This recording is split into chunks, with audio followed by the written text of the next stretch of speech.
Recording has started. Hello and welcome to today's discussion about chi-square tests. We'll do the review exercises for chapter 28 to help us get a feel for how to apply the different uses of the chi-square test.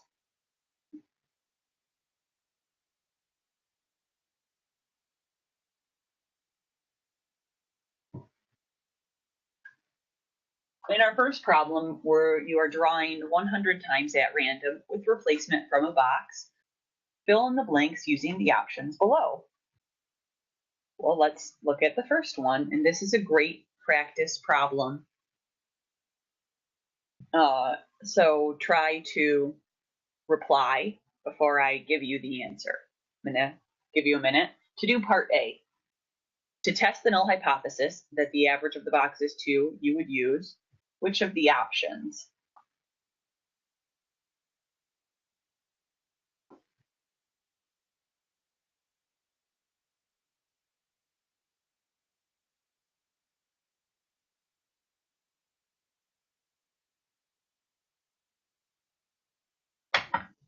So what test do you think we'll want to use here? Anyone else have an idea?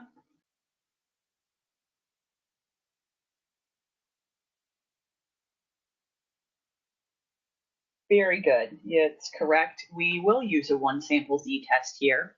And how do we know that? Well, for one, we're testing a null hypothesis related to the average. So we know that we only have limited tests for averages, and we've mostly only discussed z-tests. We only briefly discussed the t-test. And actually the t-test isn't even an option here. So of these two tests, one is for averages and the other isn't. So this must be one sample z-test. Now let's look at B. To test the null hypothesis of the box is 1, 2, 3, you would use which of these 4 tests?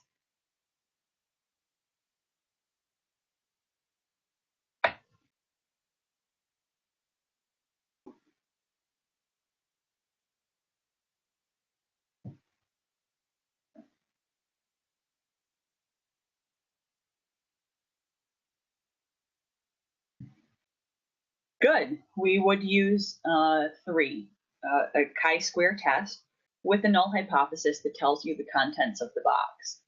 So we know that we would be using this chi-square test. It's in 3, which is often called a chi-square goodness of fit, because it tells you if the contents of the box fit the model, the chance model,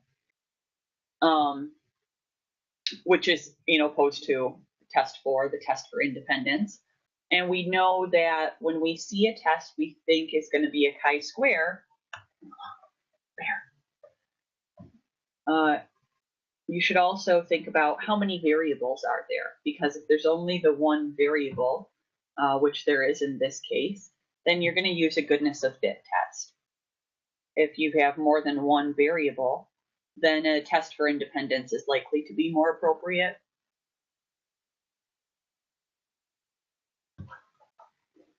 I would definitely recommend practicing doing this kind of discrimination, choosing between these tests. And in particular, in chapter 28, exercise set C has several items where you can choose between these, practice choosing a test. And I recommend doing all of those items. And if you see them anywhere else, always practice items that involve choosing a test, because it's tricky to get the hang of, but so important, because if you don't do the right test, then you're basically,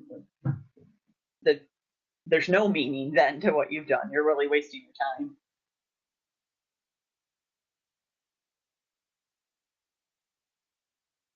Each respondent in the current population survey of March 2005 was classified as employed, unemployed, or outside the labor force. The results for men in California, age 35 to 44, can be cross-tabulated by marital status as follows. Men of different marital statuses seem to have different distributions of labor force status. Is this just chance variation? And we'll assume a simple random sample here. Well, our first question is what test will we use to determine if this is just chance variation?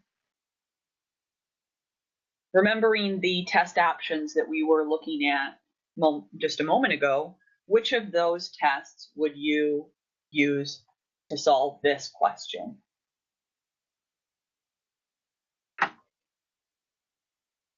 Make a guess. Now, before I give you the answer, it is indeed a kind of chi-square test. Which one?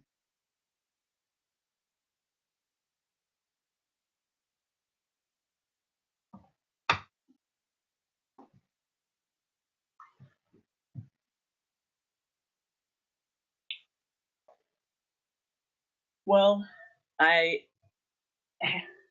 have to report that while this is in fact a chi-square, we will be doing a chi-square test of independence here.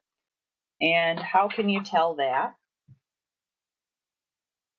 Because a couple different ways here. So for one, we don't have a clear,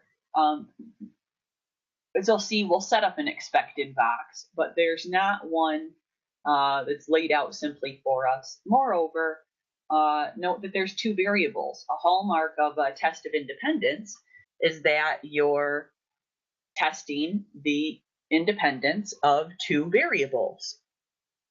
And so here we have two variables, marital status and labor force status. Let's see here is, and they have posited that marital status is the independent variable and labor force status is the dependent variable. But the point is, and we're testing if they are independent or dependent. A significant chi-square value will tell us that the variables, it would tell us that marital status, or excuse me, labor force status depends on marital status. An independent, and chi-square test that's not significant, or the null hypothesis will tell us that labor force status is independent of marital status among men in the current population survey. Okay, so a couple of other just tips here for identifying a test of independence, which you want to be able to discriminate the difference between a goodness of fit and a test of independence. Why? Well, because you calculate the expected values a little bit differently for the two tests, and you need to make sure you calculate your expected values correctly. So here we have a crosstab. A crosstab is when you have two variables and see how their results are cross-tabulated. We created crosstabs in one of our previous labs. You may recall doing this in the GSS Data Explorer lab. So when you see a crosstab, it's likely to be a test of independence.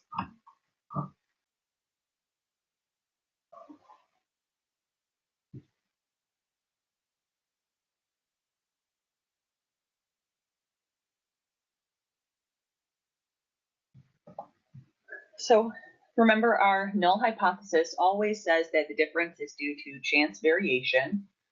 In this case, saying that it would say that they are independent of each other.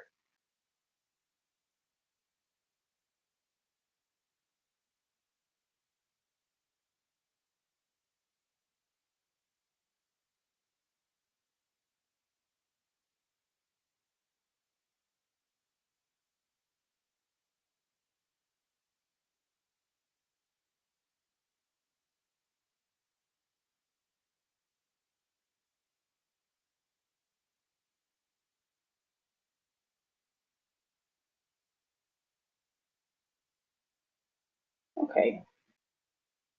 So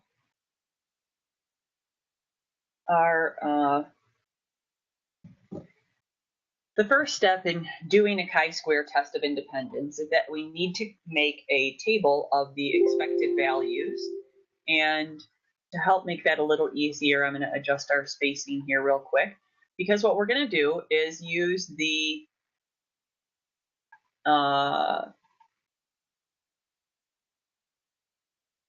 observed values, the layout for that table, and use a similar, basically the same layout for our expected value table.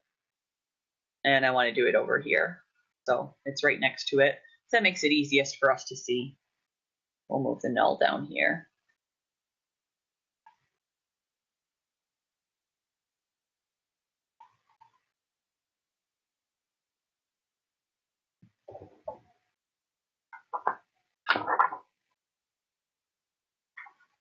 So remember that our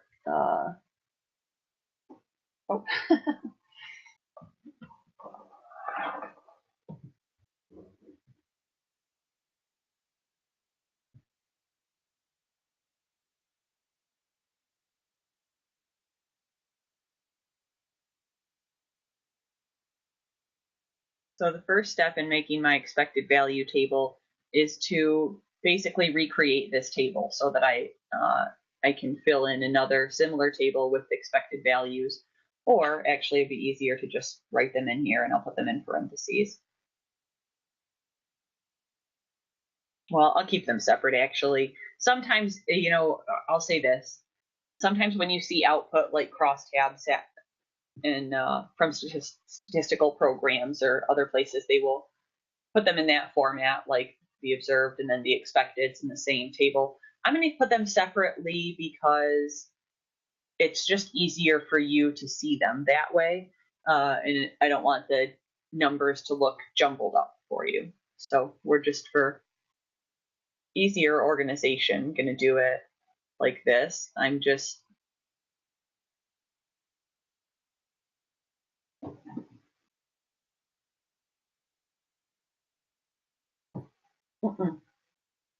using abbreviations here.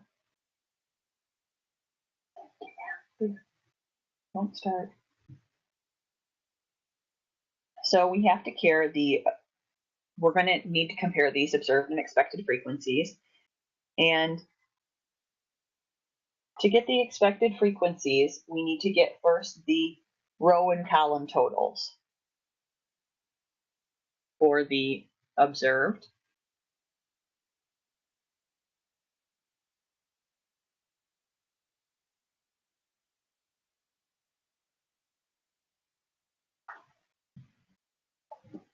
Oh my God, please, Bear. Sorry. Okay, so we need to get the totals here. Oh my God, get down. Oh, no. I'm sorry, people.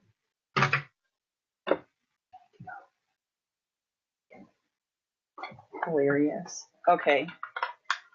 So you need to get the totals by column. You get those by summing across the column, and you sum all the marrieds.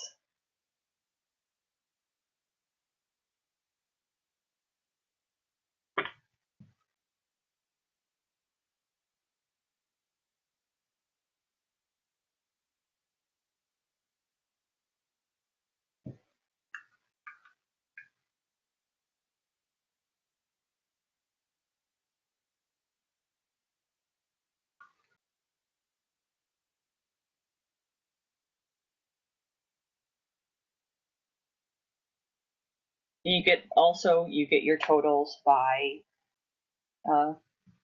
across the rows as well. So we would call these the column totals here, and these are the row totals.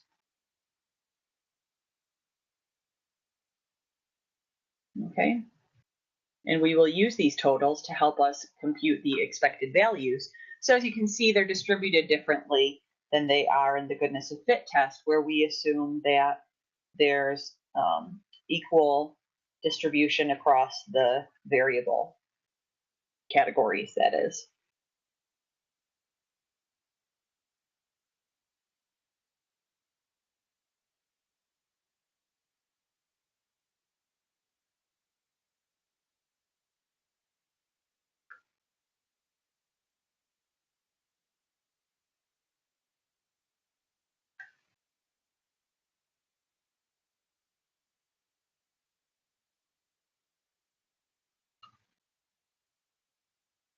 And the total number of participants here is 1,232, but it's going to be hard to fit that in.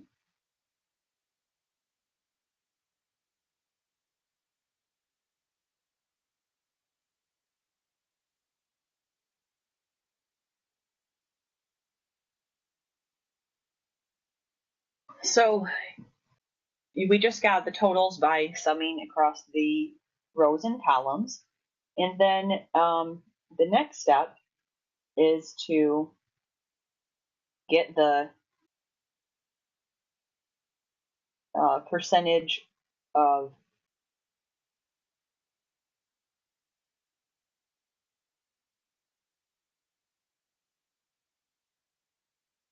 so what we do now is I'll put it like this. We basically, now that we have the totals, keeping in mind that the row is our outcome variable, we distribute the row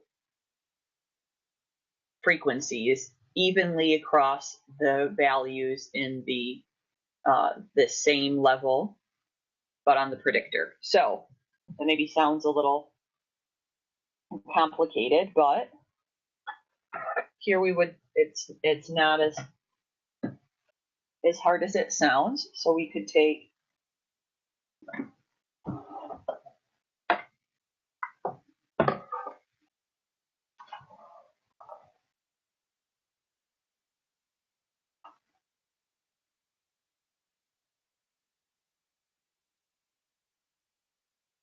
so for example, I'll just give you an example of working out one of these in detail and then put the rest in. Well, actually, I'm going to write in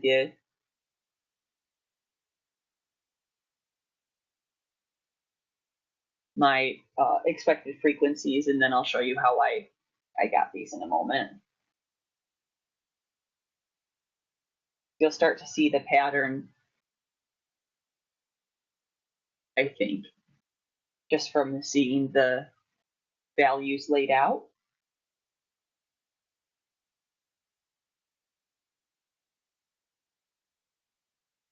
Oops.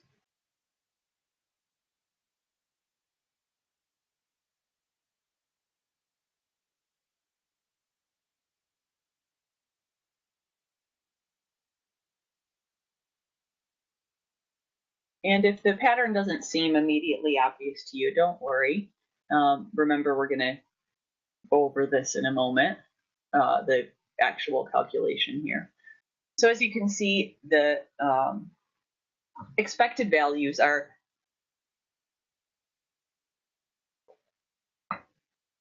not the same across the, these are extrapolating the percentage of, for example, so let's get the employed married box, okay? So we'll first get the percentage of employeds.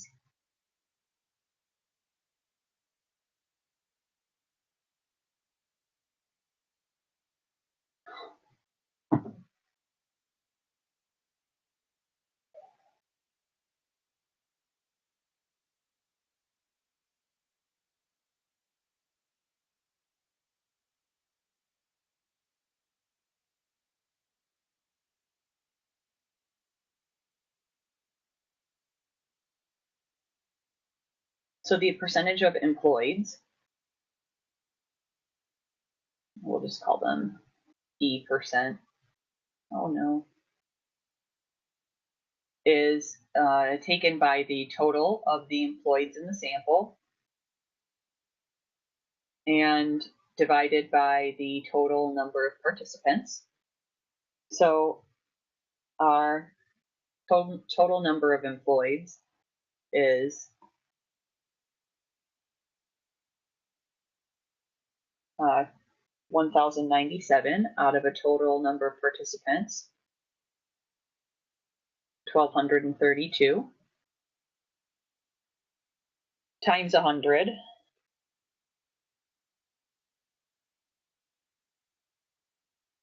and that gives us 89%. Okay.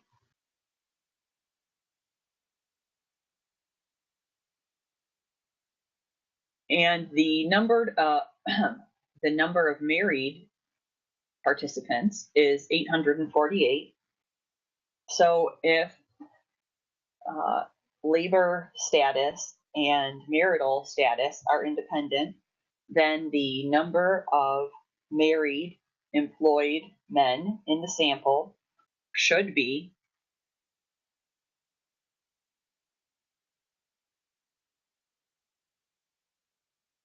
I'll write this out. So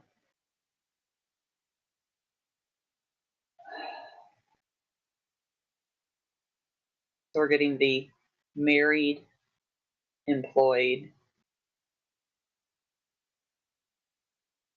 and that's equal to 89% of our total number of marrieds, 848. And as you'll see, 89%, which you'd compute using 0.89 of 848 is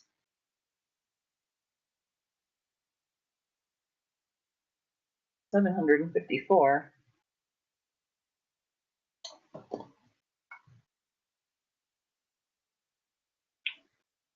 I'm guessing I summed something wrong here, just on the fly.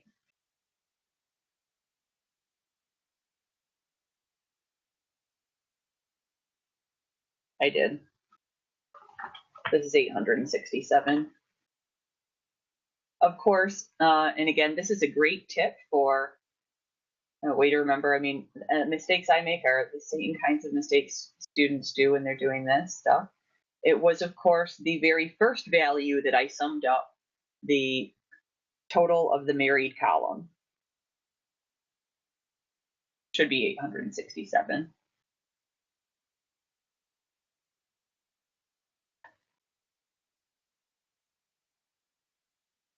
When you make a mistake, it's almost always at the beginning. I can tell you that. I've seen it so many times. It's pretty much always the case. And now our expected value is 772, as I found earlier. So you see, now this is the process presented in your book. We can simplify it slightly by remembering that we don't have to keep using the percentage. If you get this value and instead just take your 1097 over 1232, you first do get a proportion. The proportion is what you actually use then in your expected value calculation. Here, you were substituting in the proportion for the percent, but it's really just an extra step that they are doing in your book because they always present rates as proportions. But if you feel comfortable thinking about the rate, or excuse me, they always present rates as percentages. And so if you feel comfortable thinking about it as a proportion, you can go ahead and skip that step.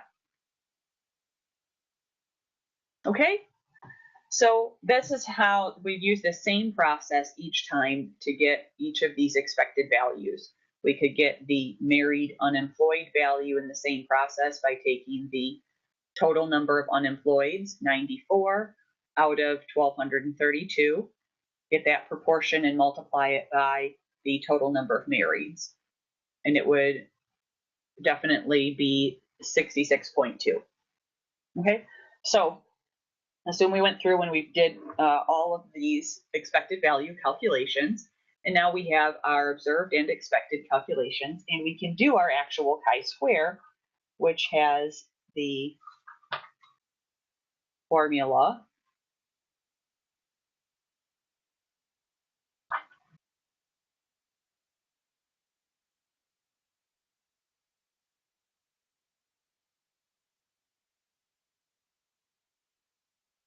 sum of observed minus expected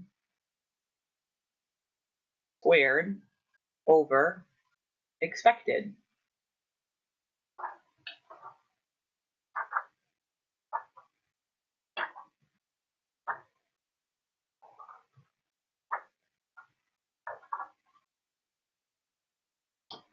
And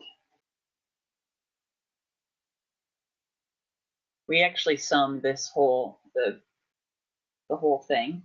The easiest way to do this is to create yet another table where you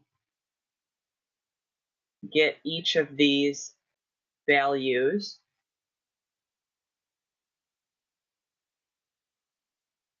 that is the observed minus expected squared over expected for each box. Okay, so you could take observed minus expected to get this employment married box. We would take our observed, this box, our observed was 790 minus 772. You get the difference squared and then divide by the expected value. And this tells you exactly how far off the observed values are from the expected values. To complete the chi-square, we do this calculation for each one of these 9 squares and then sum up all the results. And that value is the chi-square statistic. In this case, the chi-square is 14.2. Let's figure out how many degrees of freedom there are. I'm sure you can do the math here. We know here that after all this is done, this is going to be 14.2. Remembering that our degrees of freedom is equal to the m variable minus 1 times the n variable minus 1. How many degrees of freedom do we have?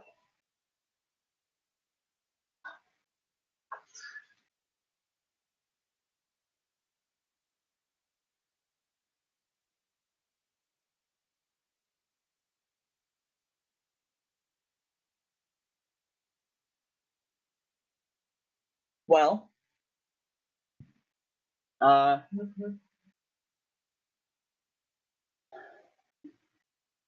if we have m on the,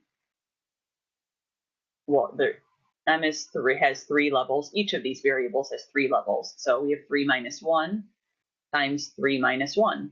So 2 times 2 is 4 degrees of freedom.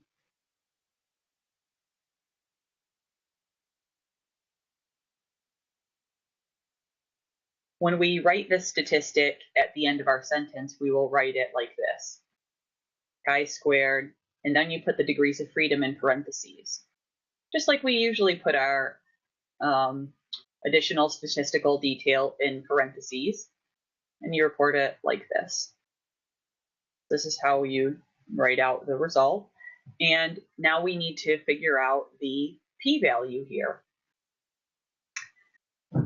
Remember, to do that, we just simply go to our chi-square table. There's one at the very back of your book. It's the very last table. And note that there's 4 degrees of freedom. you go down to the 4 degree of freedom row, and then move over. Remember that we are going to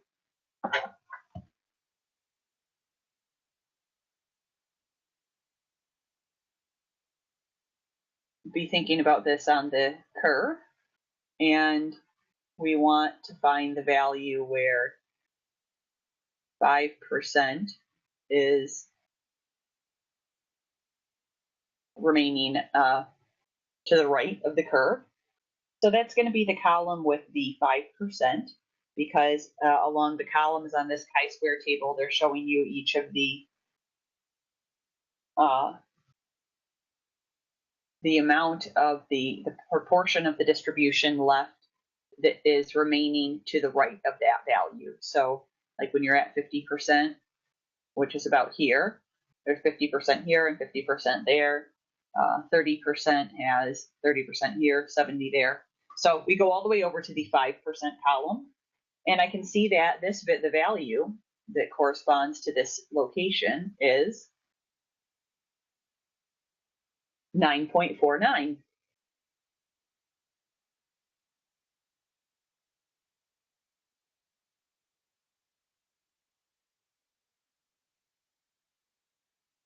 So if 9.49 is our critical value for the decision, you tell me, should we retain or reject the null hypothesis that labor force status is independent from marital status?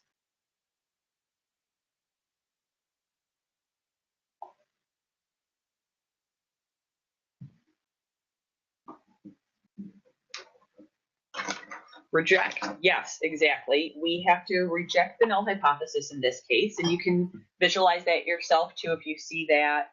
If you remember to put your chi-square value on the distribution, we'll see 14.2 is clearly in this area. It's less than 5%. So we can reject the null and summarize our findings.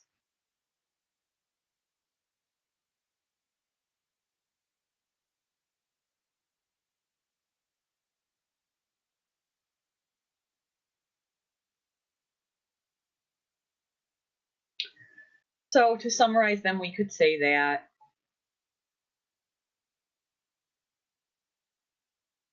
labor force status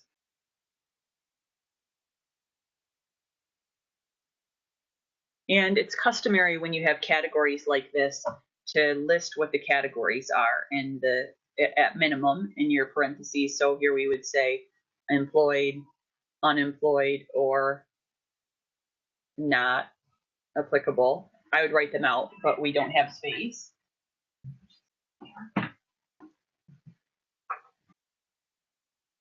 So labor force status is dependent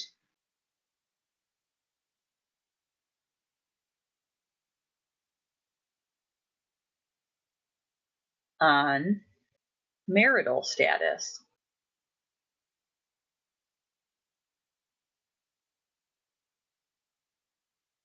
Remember when you're writing up sentences, when you're writing up your results for a chi-square test, that remember we're looking at either dependence or fit of the model, not relatedness like we did earlier, or difference. So we've looked at a few different ways to conceptualize comparisons. Here we're looking at dependence.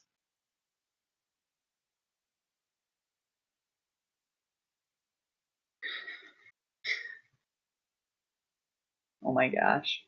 So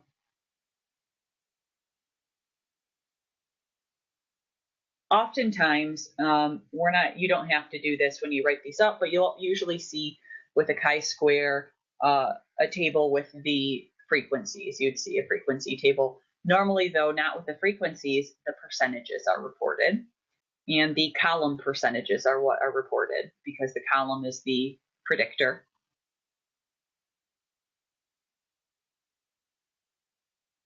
And as you saw that in our lab 4 assignment. And so now my last thing in my sentence is the chi-square statistic. As we saw earlier, we just write it out. We use the test statistic like always. Now, because we have degrees of freedom, we have to include those because it affects what the probability value is.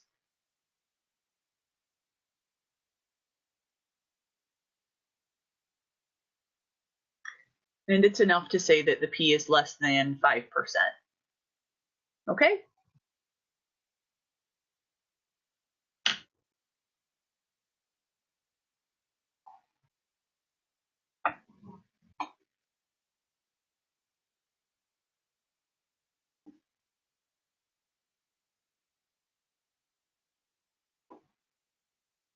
So let's look at another problem. An investigator makes a chi-square test to see whether the observed frequencies are too far from expected frequencies. If chi-square equals 15, the p-value would be bigger with either 5 or 10 degrees of bigger with 5 or 10 degrees of freedom than with the other. Well, if you don't feel we don't have to do any actual calculations here. We just need to look at figure 1, which I've included here on the page. And so if you look at figure 1, you'll see that these are the curves for 5 and 10 degrees of freedom. So this is the 10 degrees of freedom curve. And this is the 5 degrees of freedom curve. So if x squared is 15, then the p-value is bigger for 5 or 10 degrees of freedom. What do you think? For 5, exactly, because the curve is way up here, which is a higher value.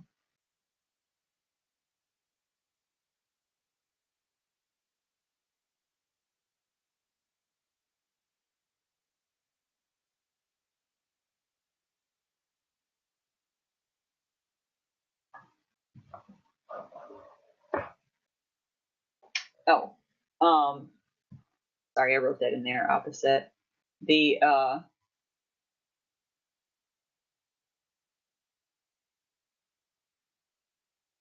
hate these bigger, less than things. So the p-value will be bigger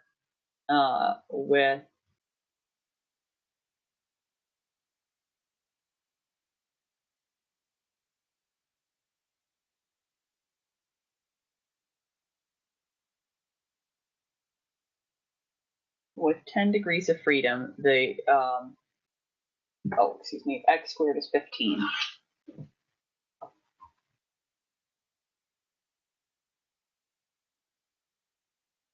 So actually the p with 10 degrees of freedom, the p-value is bigger. Another way that you can see this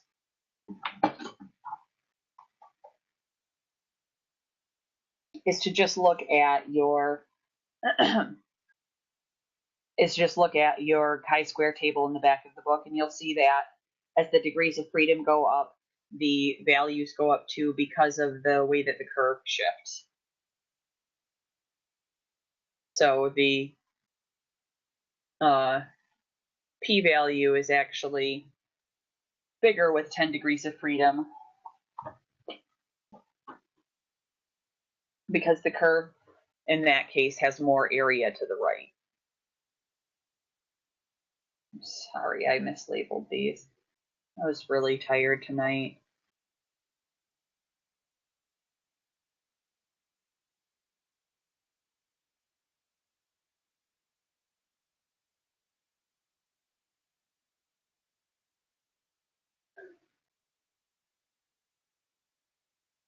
If there are 10 degrees of freedom, the p-value will be bigger with x squared equals 15 than with, or 15 or 20, than with x squared equals the other.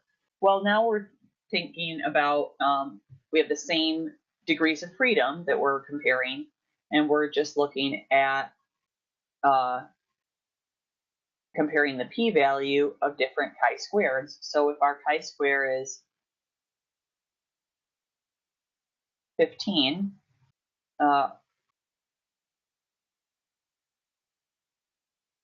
or 20, so these are our two. Remember that as you go along the chi-square distribution, that's not a great curve, but recall that as we go this way, the values increase.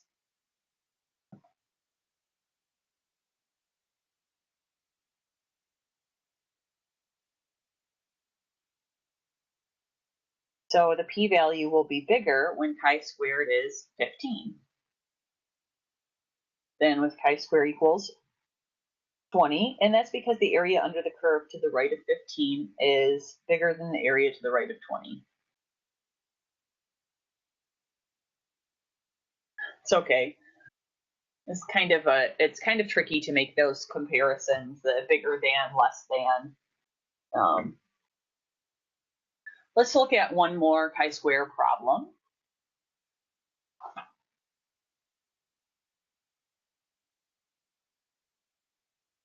And we'll just walk through this one rather than, since we already went over the calculations earlier.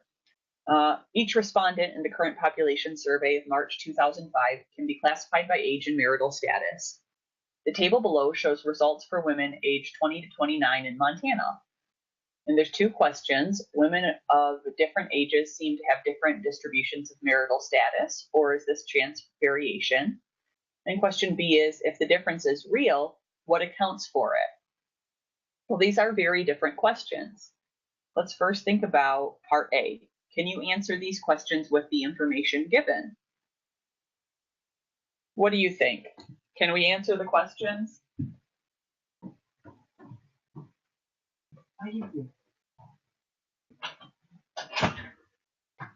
Go ahead.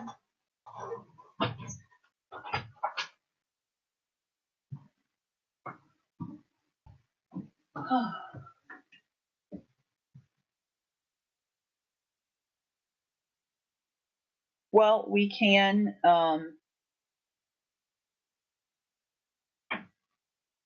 answer some of the questions. So kind of yes. We can answer,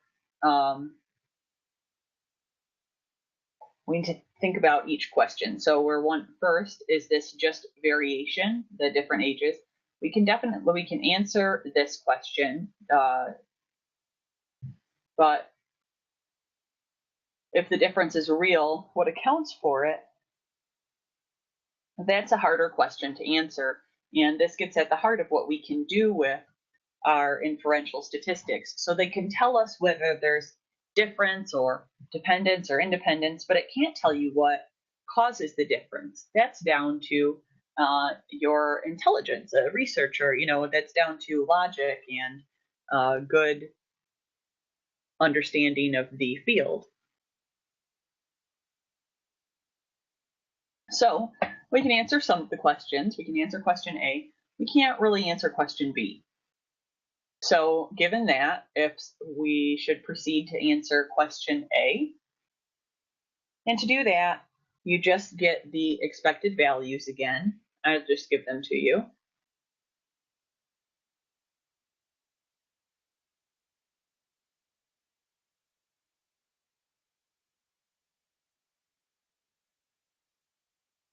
And so that you can work this out on your own if you'd like.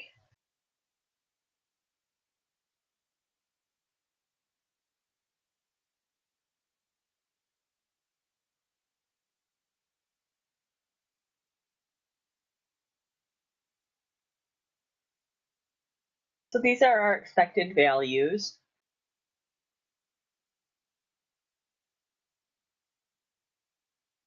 And when we go through and get our chi-square statistic, we find out that chi-squared is equal to 17 approximately. Okay, so now your task is to decide if this is significant. Oh, we should have written our null hypothesis. I sort of jumped ahead. But I'll pause for a second and think about that null, which tells us that this null hypothesis is going to be similar to our previous null hypothesis, because see, this is a chi-square test of independence. And we're looking at age and marital status. So we would say that in our null.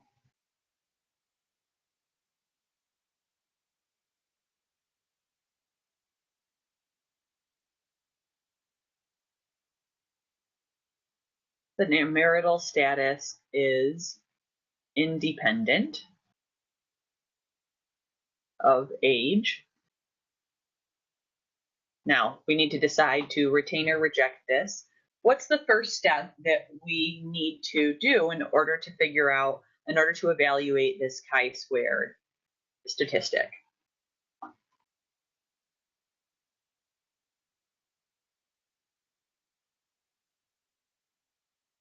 The degrees of freedom. Very good. So remember our degrees of freedom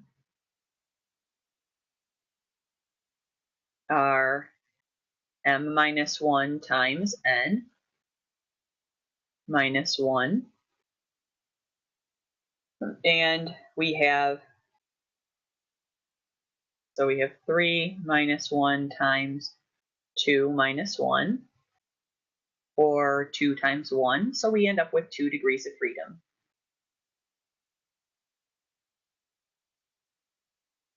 So based on 2 degrees of freedom,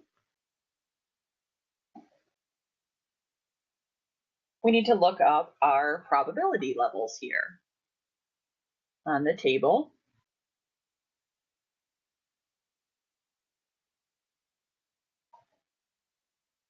And with 17 degrees of freedom, or what am I saying? With 2 degrees of freedom, and we'll want to use our 5% significance minimum. And make sure you practice finding these values, because this is really essential to making the right decision. I can see that the critical value here will be 5.99.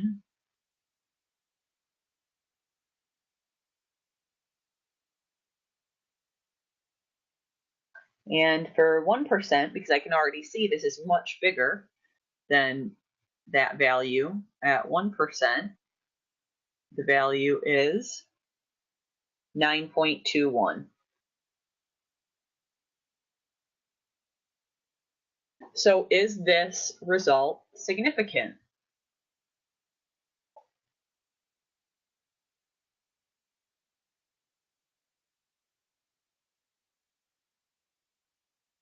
And I could ask a few questions here. You know, if we're thinking about this, how could this be broken down into, say, multiple choice questions or something? I could say, is this result significant? If so, tell me if it's significant or very significant. I could frame that same question, but apply it a little differently and say, will we retain or reject the null hypothesis? Another version of what is really a very much the same question would be to ask you, is this difference due to chance variation? In which case we would say, no, the difference is not chance variation, because a significant test statistic indicates that the difference is that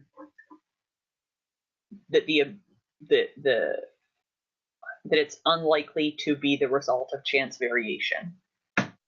Okay, so we can see that 17, we would call that highly significant, because it's a probability level lower than 1%. If I put this on my chi-square distribution here, I can see 17 would be way out here. So will we retain or reject the null?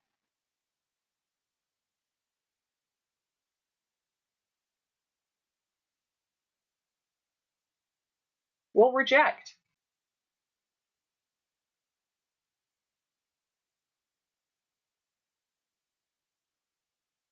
And we can sum up that result by saying that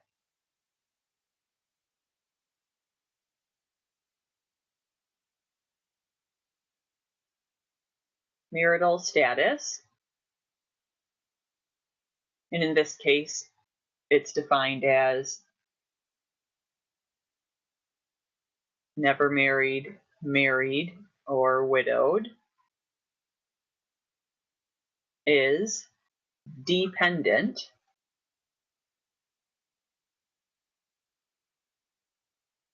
on age. And it's important to say, since age is not an interval or ratio variable here, age has been used categorically, so you should list the categories. And so the age is 20 to 24 years and 25 to 29 years.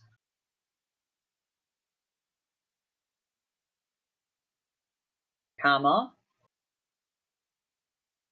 your chi-square statistic. Data.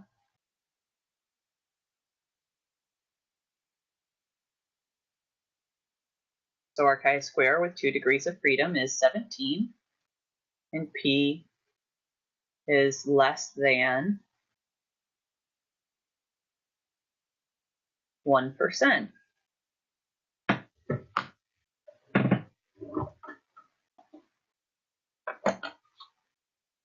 If we look at item B, can you answer the questions if the data in the table resulted from a simple random sample of women aged 20 to 29 in Montana?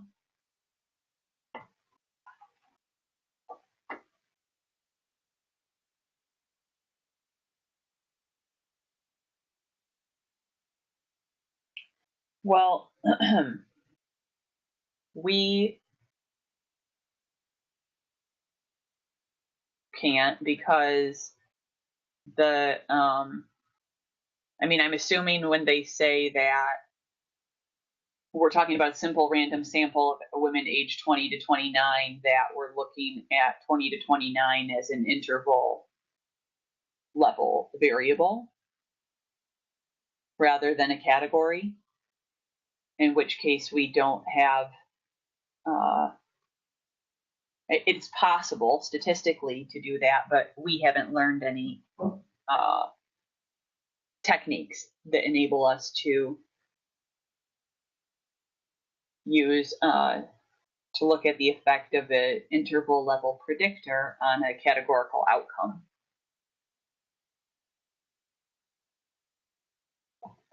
Okay, so there you have it.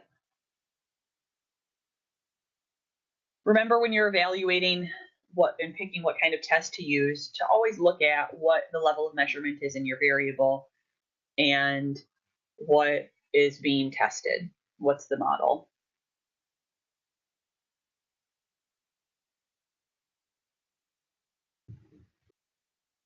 Remember, for the most efficient way, do some statistics every day.